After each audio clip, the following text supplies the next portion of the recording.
नंतर आणखी एक ब्रेकिंग न्यूज आहे। श्रीनगर पोलिसांकडून सर्च ऑपरेशन हे सुरूच आहे। तर 22 एप्रिलला हल्ला झाला होता पहलगाममध्ये आणि तेव्हापासून जे सुरू झालेलं आहे सर्च ऑपरेशन अजूनही सुरूच आहे। दहशतवाद्यांना सहकार्य करणाऱ्यांच्या घरांवर कारवाई केली जाते, तर छापेमारी त्यांच्या घरांवर सुरू आहे।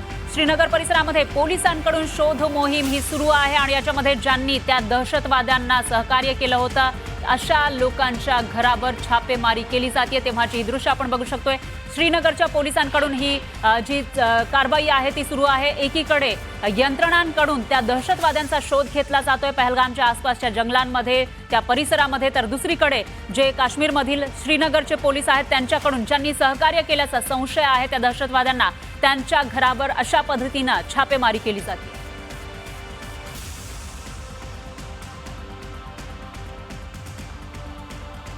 तर श्रीनगर पोलिसांकडून हे सर्च ऑपरेशन अजूनही सुरूच आहे।